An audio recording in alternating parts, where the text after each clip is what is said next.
సర్లే ఏం రాసావు చదివాడు. టైటిల్ పేదవాడు బ్రాకెట్ లో రిచ్ మ్యాన్. ఫస్ట్ దొబ్బింది.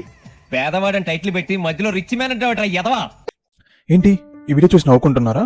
కానీ ఈ జనరేషన్లో చాలా మంది సిచ్యువేషన్ ఇదే తెలుసా? ఎస్, రీసెంట్గా నాకు ఫ్రెండ్ కాల్ చేశాడు. మామ ఒక 10,000 కావాలి, నెక్స్ట్ మంత్ శాలరీ వచ్చాక ఇస్తాను అన్నాడు.